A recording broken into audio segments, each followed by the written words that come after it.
Hi అండి, నమస్తే. Welcome to our channel easy kitchen tips. ఈరోజు మన టిప్స్ అయితే లేడీస్ చాలా కష్టపడి చేసే పనులు కూడా చాలా హెల్ప్ అవుతాయి అన్నమాట. ఇవి చాలా ఈజీగా చేసుకునే టిప్స్ అండి. టిప్స్ నచ్చితే తప్పకుండా లైక్ వేయండి, మర్చిపోద్ది వీడియో చూసిన తర్వాత. ఇంకా ఫస్ట్ టిప్ వచ్చేసి, ఈ సమ్మర్లో మనం ఎక్కడికి బయటికి వెళ్ళినా కూడా, పిల్లలతో వెళ్ళినా మనం వెళ్ళినా ఖచ్చితంగా వాటర్ బాటిల్ అయితే క్యారీ చేస్తాం కదా. ఇది మనం ఫ్రీజర్లో పెట్టి కూల్ చేసుకుని కూడా పట్టుకెళ్తాము. అయినా కూడా చాలా తొందరగా వేడిగా అయిపోతాయి నీళ్ళు. అలా అవ్వకుండా కొంచెం ఎక్కువసేపు మనకి కూల్గా ఉండడానికి చిన్న టిప్ ఏంటంటే, కొద్దిగా నీళ్లు తీసుకొని ఒక గిన్నెలోకి మందపాటి క్లాత్ ఏదైనా, ఎలాంటి నాప్కిన్ క్లాత్ కానీ, టవల్ కానీ, చిన్న సైజ్ టవల్ కానీ, మందంగా ఉన్న కాటన్ క్లాత్ కానీ తీసుకొని ఇలా వాటర్లోకి డిప్ చేసి గట్టిగా పిండేసేయండి. ఇప్పుడు ఈ క్లాత్లోకి నేనైతే 2 లేయర్స్ ఉన్నట్టు కొంచెం పెద్ద టవల్ తీసుకున్నాను. నార్మల్గా చిన్న టవల్ అయినా సింగిల్ లేయర్ అయినా సరిపోద్ది. దీన్ని బాటిల్కి, వాటర్ పోసి పెట్టిన బాటిల్కి పెట్టేసి ఇలా రబ్బర్ బ్యాండ్స్ కానీ తాడుతో కానీ కట్టేసి, ఇప్పుడు దీన్ని మనం 1 అవర్ పాటు ఫ్రీజర్లోకి పెట్టేసేయాలి. ఫ్రీజర్లోకి పెట్టేసి ఉంచేస్తే మీకు చాలా చక్కగా కూల్గా అయిపోతాయి అన్నమాట. తొందరగా కూల్ అవుతాయి బాటిల్లో వాటర్ కూడా. అలాగే మనకి తొందరగా వేడిగా అవ్వవన్నమాట. ఇక్కడ చూడండి, 1 అవర్ ఫ్రీజర్లో ఉంచడం వల్ల, క్లాత్ తడపడం వల్ల ఇది కూడా మనకి ఫ్రీజ్ అయిపోతుంది నెమ్మదిగా. ఈ వాటర్ అయితే మనకి ఎక్కువసేపు కూల్గా ఉంటాయండి. ఇలా ట్రై చేసి చూడండి, బయటికి వెళ్ళినప్పుడు ఈసారి యూజ్ అవుతుంది.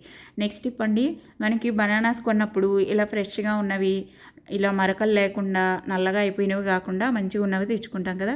ఇవి ఇలా తెచ్చి టేబుల్ మీద పెట్టినా కూడా చిన్న నుసాము దోమలు, ఈగలు ఇలాంటి వాటి వల్ల తొందరగా పాడైపోతే స్మెల్ మారిపోద్ది. అలా అవ్వకుండా ఇలా పేపర్ నాప్కిన్ కానీ, కవర్ కానీ తీసుకొని మొదల చుట్టేసి దానికి ఒక రబ్బర్ బ్యాండ్ వేసేసారంటే చాలు, పాడవకుండా ఉంటాయి. ఈగలు లాంటివి కూడా ఇంట్లోకి రాకుండా ఉంటాయి స్మెల్కి. ట్రై చేయండి. అలాగే ఇక్కడ నెక్స్ట్ టిప్ అండి, అల్లం వెల్లుల్లి పేస్ట్ ఎక్కువ మొత్తంలో ఒకసారి చేసి పెట్టుకుంటాం కదా. అలాంటప్పుడు అది తొందరగా కలర్ మారిపోయి పాడైపోయిన వాసన వస్తూ ఉంటుంది, స్మెల్ మారిపోద్ది. అలా అవ్వకుండా 1 teaspoon salt, 1 teaspoon పసుపు, 2 టీ స్పూన్ల వరకు ఆయిల్ వేసి ఇవన్నీ బాగా మిక్స్ చేసి ఇలా చక్కగా పెట్టేసి డబ్బాలోకి మూత పెట్టి ఫ్రిడ్జ్లోకి పెట్టుకుంటే అసలు స్మెల్, కలరు మీకు ఎన్ని రోజులున్నా మారదు, ఫ్రెష్గానే ఉంటుంది. చక్కగా వాడుకోవచ్చు. ట్రై చేసి చూడండి. ఇంకా నెక్స్ట్ టిప్ అండి, మనం మష్రూమ్స్ వాడతాం కదా, మష్రూమ్స్ కర్రీస్ అవి చేస్తాము. ఈ మష్రూమ్ తెచ్చుకున్నప్పుడు మనకి డేట్ ఉన్నప్పుడే వాడేసుకుంటాం కదా, డేట్ ఎక్స్పైర్ అవ్వకముందే వాడేసుకుంటాము. అయితే పైన మొత్తం అంతా కూడా ఇది ఎంత ఫ్రెష్గా ఉన్నా పైన చిన్నగా మట్టి మట్టిగా అనిపిస్తున్నట్టు ఉంటుంది కదా, మురికిగా ఉన్నట్టు. అవన్నీ డీప్గా క్లీన్ చేసుకోవడానికి ఇలా వాటర్లోకి కొద్దిగా సాల్ట్ వేసి, ఆ సాల్ట్ వాటర్లోకి ఈ మష్రూమ్స్ అన్నీ వేసేసి మునిగేటట్టు వేసి ఒక 5 మినిట్స్ అలాగా ఉంచేసేయండి. ఈ నీళ్ళలోకి నాననివ్వండి. 5 మినిట్స్ తర్వాత మనం తీసి ఒక్కొక్కటిగా కడిగేస్తే ఆ పైన మురికి అంతా కూడా, ఇసుక లాంటిదంతా పోతుందన్నమాట. తర్వాత మళ్ళీ ఒకసారి వాటర్ తోటి కడిగేసి మళ్ళీ మనం కర్రీస్ అవి చేసుకోవడానికి వాడుకోవచ్చు, కట్ చేసుకుని. ఇలా ట్రై చేయండి, చాలా యూజ్ అవుతుంది ఈ టిప్ కూడా. ఇంకా నెక్స్ట్ టిప్ అండి, నేను చూపించేది మీషో యాప్లో తీసుకున్నానండి. ఇది డ్రై ఫ్రూట్స్ అవి ఉంటాయి కదా, కాజు, బాదం ఇలాంటివి గట్టిగా ఉండేటివి స్లైస్ చేయడానికి అనమాట. స్లైసర్ ఇది, డ్రై ఫ్రూట్ స్లైసర్ అనమాట. మామూలుగా మనం జీడిపప్పులు కానీ, బాదం, పిస్తా ఇలాంటివి చిన్న చిన్న ముక్కలుగా కట్ చేసి ఏదైనా స్వీట్స్ పైన, హల్వాలకి వాటికి అలా చేసినప్పుడు మనకి కరెక్ట్గా రాదు. ఇలాంటి స్లైసర్ అయితే మాత్రం చాలా యూజ్ అవుతుంది అనమాట.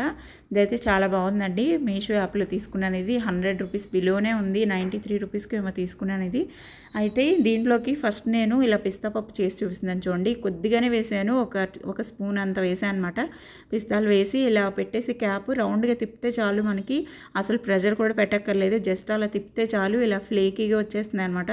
ఫ్లేక్స్ లాగా వస్తున్నాయి. ఇవి మనకి ఏదైనా హల్వాల పైన, స్వీట్స్ పైన వేయాలంటే ఎంత బాగుంటాయో. ఇలా మనం చేయాలంటే చాకుతోటి అవ్వదు. ఈ స్లైసర్ అయితే చాలా బాగుందండి, చాలా యూజ్ అవుతుంది. దీని లింక్స్ ఓపెన్ అవ్వట్లేదు యూట్యూబ్లో మనకి, కాబట్టి నేను దీనిది నంబర్ పెడతాను, కోడ్ నెంబర్ ఉంటుంది కదా, ఆ నెంబర్ని నేను టైప్ చేసి పెడతాను. అవసరం అనుకుంటే చెక్ చేయండి, కామెంట్ బాక్స్లో పిన్ చేసి పెడతాను.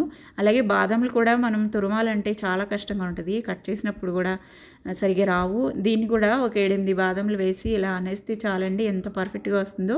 మనం ఒకేసారి ఇలాగే కొన్ని చేసి పెట్టేసుకుంటే కూడా, బాక్స్లోకి వేసి పెట్టుకుంటే కూడా కావాలన్నప్పుడు ఈజీగా వాడుకోవచ్చు. చూసారు కదా, ఇక్కడ బాదంని తురుము పెట్టాను నేను. అలాగే పిస్తా పప్పు కూడా కొంతవరకు తీసి పెట్టాను అనమాట. మనం ఇది ఐస్ క్రీమ్స్ పైన, వాటిపైన వేస్తే ఎవరైనా గెస్ట్లు వచ్చినప్పుడు కూడా లుక్ బాగుంటుంది. అలాగే పిల్లలు కూడా ఇష్టంగా తింటారు కాబట్టి హెల్దీ కూడా కదా ఇవి. ఇలా ట్రై చేయండి. అలాగే ఇది మళ్ళీ మనం వాడేసిన తర్వాత క్లీనింగ్ కూడా చాలా ఇదండి, క్లీన్ చేయాలి, వెంటనే మనం కడగాలి. దులిపేసి పెట్టేస్తే గాన మనం లోపల పార్టికల్స్ లాగా ఉండిపోయి బూజు పట్టినట్టు అవుతుంది.